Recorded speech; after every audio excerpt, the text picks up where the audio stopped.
ये एक लड़की की आप बीती है। इनकी इजाज़त से इसलिए बयान कर रहा हूँ कि शायद कोई लड़की संभल जाए। वालिदैन की इकलौती ज़रा नाज़ों से पली। अब्बू शुरू से ही कहते थे कि इसे लाड न किया करो, इससे कि जो कल इसके लिए परेशानी का बायस बने।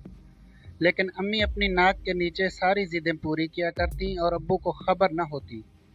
जिस काम को अब्बू मना करते अम्मी खामोशी से इजाज़त दे देती और मैं कर लेती। इंटर के बाद शादी हो गई, 20 साल की उम्र में। अच्छा पढ़ा लिखा रिश्ता था, खाता कमाता। अब्बू ने छानबीन करके ब्याह दिया। अम्मी राज़ी नहीं थी कि अभी और अच्छे रिश्ते आएंगे, ज़रा इंतज़ार करें। खैर अब्बू ने ख़ानदान के बड़ों को शामिल करके अम्मी को मनवा लिया और फिर मेरी भी रज़ा थी कि चलो लड़का पैसे वाला भी है और हैंडसम भी है। मैं चूँकि बहुत नाज़ों में पली थी तो बर्दाश्त बहुत कम थी। तरबियत किसी किस्म की कुछ थी ही नहीं। मैंने अपने शोहर की बातें अम्मी को बतानी शुरू कर दी। ज़रा ज़रा सी बात शिकायत की सूरत में बताने लगी। अम्मी चूँकि खुद ये काम करती रही थी इसलिए मज़े ले लेकर सुनती और फिर उल्टे सीधे मशवरे देती। 2 बेटियां और 1 बेटा हो गया, लेकिन मेरा यही हाल रहा। 1-2 बार मियाँ ने सख्ती करने की कोशिश की तो मैं बीमारी का ढोंग रचाकर मैके चली गई। अब्बू ने बहुत समझाया, सख्ती की तो वापस आ गई, लेकिन आदत से मजबूर थी। सो वो ही सब किया कि गलतियां करके सीना चौड़ा करके बदतमीज़ी करना और अपनी गलती ना मानना। मियाँ ने भी प्यार से समझाकर हर तरह की कोशिश की कि मैं सुधर जाऊं, लेकिन इस वक्त मुझे ये शख्स दुनिया का सबसे बुरा आदमी लगता था।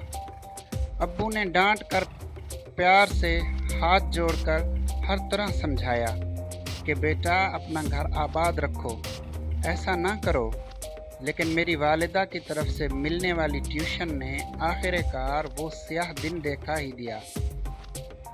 कुछ दिन से शोहर से अनबन चल रही थी। अम्मी से रोज़ सबक ले रही थी। मैं बस सुबह ही सुबह ज़रा सी बात का मैंने पतंगड़ बनाया, जैसा कि मैं अक्सर किया करती थी, और 10 साल की भड़ास मेरे मियाँ के मुंह से तलाक के 3 लफ्ज़ों की सूरत में निकल गई।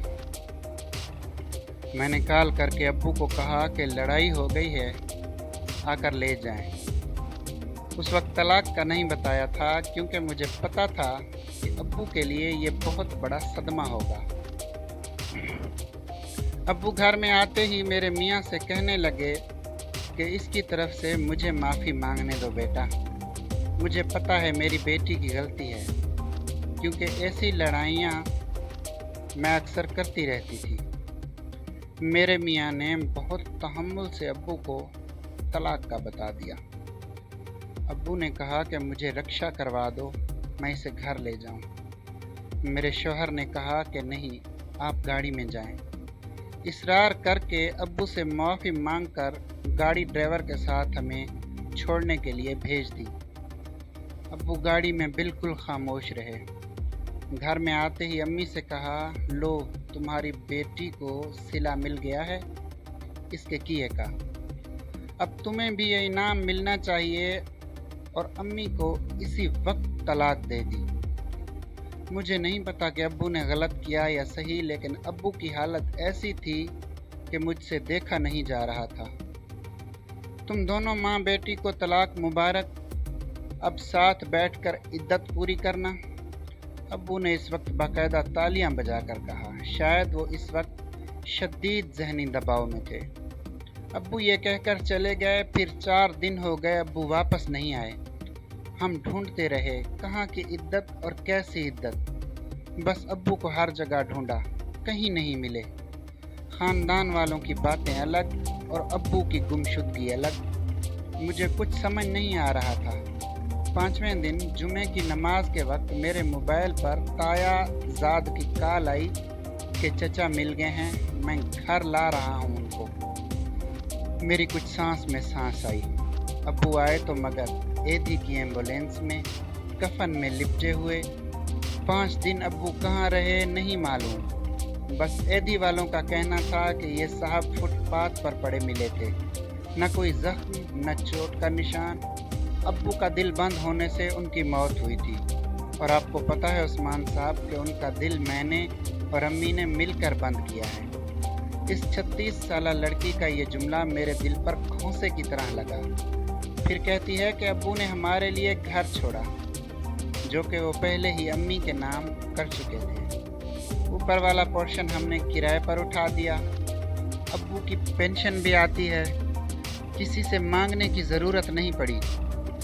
सफ़ेद पोशी में अच्छे से गुजारा हो रहा है। ददियाल वाले हमसे मिलते नहीं हैं, कहते हैं कि तुम दोनों हमारे भाई की मौत का सबब हो। मेरे 3 में से 2 बड़े बच्चे अपनी मर्ज़ी से अपने बाप के पास जा चुके हैं, बाकायदा लड़ कर गए हैं, मिलने भी नहीं आते।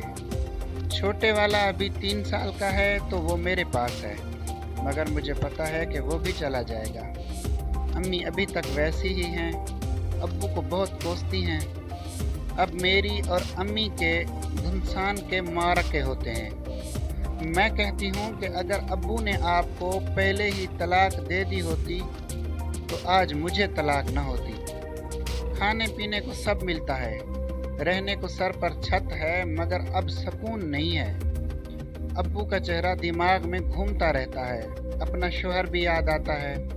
वो बुरा नहीं था, मेरी तरबियत बुरी थी। आप समझ रहे होंगे कि मैं सारी गलती अम्मी की क्यों बता रही हूँ। मैं तो बालिग थी, सब देख और समझ रही थी। आखिर क्यों अम्मी की बातों में आ गई? आप बताएं, जिस लड़की की तरबियत ही ऐसी हुई हो। मैंने सारी ज़िंदगी अम्मी को नानी से यही बातें करते देखा था। बस नानी ये कहती थी, देखो कुछ भी हो तलाक मत लेना, तो अम्मी तलाक की नौबत नहीं आने देती थी। कुछ अब्बू भी चुप हो जाते थे। हर किसी के सब्र का पैमाना एक नहीं होता। मेरे शोहर नेक फितरत के थे, लेकिन बस उस दिन उनका पैमाना छलक गया। मैंने उनको इस हद तक परेशान किया कि आखिर नौबत यहाँ तक आ गई।